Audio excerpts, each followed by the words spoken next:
Good afternoon. I'm Ann Dahlke, and I'm the 2018 Athena Leadership Award winner from the Greater Wausau Chamber of Commerce. And I'm here today at the Boys and Girls Club with Robin Hegg. And congratulations, Robin, on being nominated for the 2021 Athena Leadership Award. Thank you, Ann. Happy to be here today with you. So let's start out by having you tell us a little bit about yourself. Sure. I'm Robin Hegg. I've been a human resource manager for over 25 years. I currently work at Green Hegg. My background is I have a bachelor's degree in human resources management. I pursued my MBA as a non-traditional student with an emphasis in organizational development. My family is very supportive. I'm very fortunate that they are supportive of all the things I do in the community, and they've supported my career. My husband, Ray, been married for 27 years, and I have two children. We are empty nesters now, so my stepson, Brandon, lives over in Shakopee, Minnesota, and our daughter just graduated with her degree in radiology technology, and she is living in the Fond du Lac area. Wonderful. So as an HR person, you're usually on the opposite end of an interview. I am. I know. I'm used to asking all the questions. So we're going to turn things around here today just a little Okay. bit. Tell me a little about what it means to you to be nominated for the Athena Leadership Award. Sure.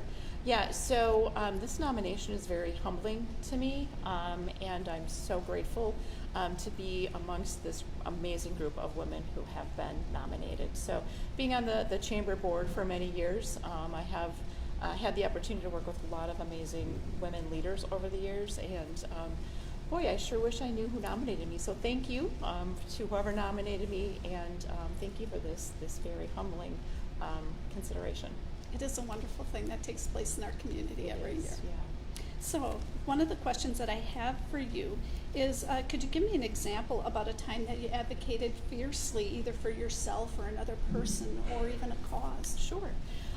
So today, I chose to do this interview here at the Boys and Girls Club, and I chose that because I advocate fearlessly for this particular cause. I've had the opportunity to be involved with this organization since about 2015 in a number of different ways.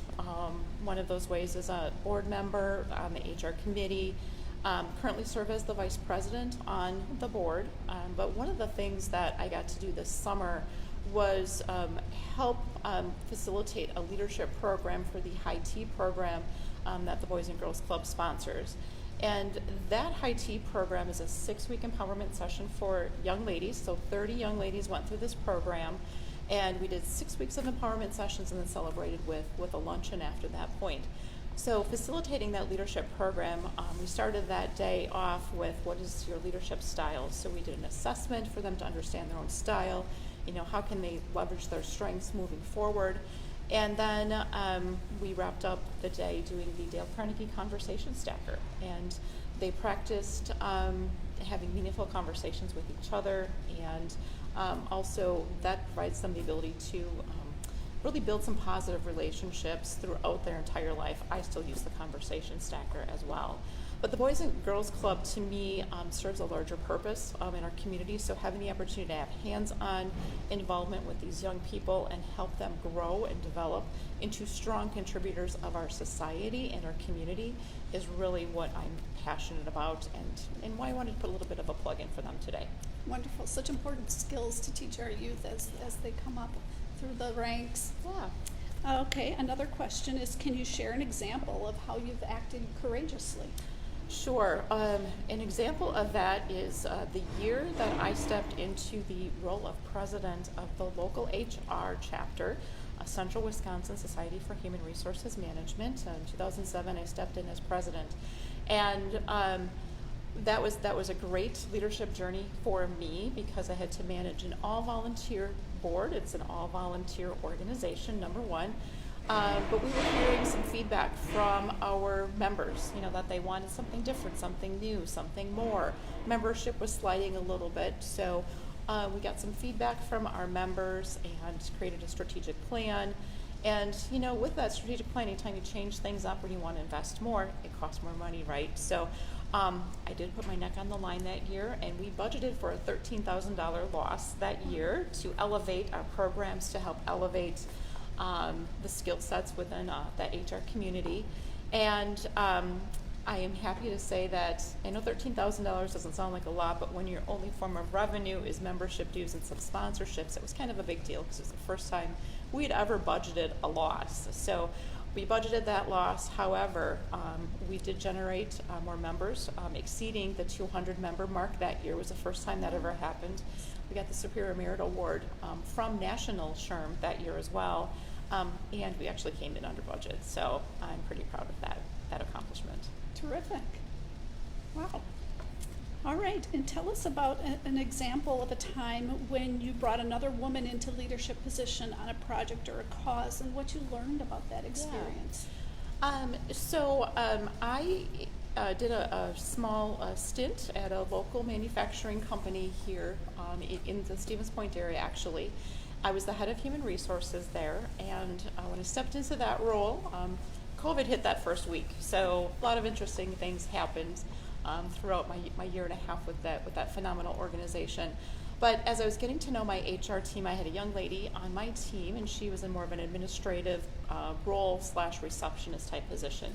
Prior to me coming in, she had accepted another position in the organization, and so we were working on her transition out. But thankfully, due to COVID, that was paused, and so she remained in HR until we could actually transition her. But working with her, and as I got to know the team and the strengths of the team, we started shifting people around to get the right people in the right seats on the bus to maximize our strengths as an HR team. I had worked with her to find out what she really wanted to do, and so I had her lead our new hire orientation process to the point where she's doing all the presentations.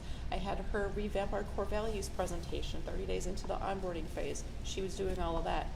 Then I gave her an even bigger project, and I had her automate our performance management process, not only for office people, but for production as well. So pretty big change, getting our production people to use iPads to actually do their evaluations online. Gave her a great opportunity to coach, mentor some of these individuals as well. So she took that, she ran with it. I had the opportunity to promote her, which I'm very proud of. But at the end of that project, she came to me and she said, COVID's been really good to me. She said, the last 4 months, I have grown more in my career than I have grown more in the last 4 months than I have in my entire career. She said, I don't want to move out of HR. I want to continue to build my skill set in HR and on this team. And I was like, yes, awesome. When I left there, she wrote me this thank you card, which I actually keep with me. I keep it in my pad folio as a little bit of inspiration. So I'm not going to read you the whole card, but there's just a little excerpt that I did want to share. She said, I don't know what the future holds for me, but I hope I see myself in the way I always felt you saw me, with endless amounts of potential. So I'm very, very, very proud of her and everything that she has accomplished. That's a perfect example of what the Athena Leadership Award represents. Oh, thank you, Ann. One last question for you. And I know that you're on the board here, or you're the vice president of the board of the Boys and Girls Club, but talk to us about some other ways that you serve our community. Yeah, so I have, given back to the community my entire life, but currently I'm involved, obviously, Boys and Girls Club, as you had said, and also I'm on the Chamber Board of Directors. I'm in my 6th year on that board. Today I serve as treasurer and secretary of the last year and this year, and in addition to that, I've been a big supporter of United Way. Being on that board for 4 years, I've chaired Women in Action. I have chaired the Community Fest at Marathon Park for 2 years. I'm a Dale Carnegie coach. I have done junior achievement for 13 years as well. In addition to serving the community in those types of activities, I am dedicated to continuing to advance the HR profession as well. So I talked about my time on the local SHRM board, but I've been involved with the local SHRM board since 2004, acting as president in 2007. I've been a CW SHRM mentor for new HR managers coming into the profession as well.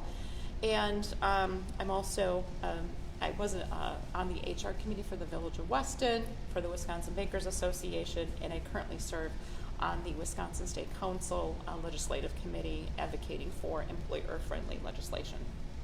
You're a busy woman. I am. That's good.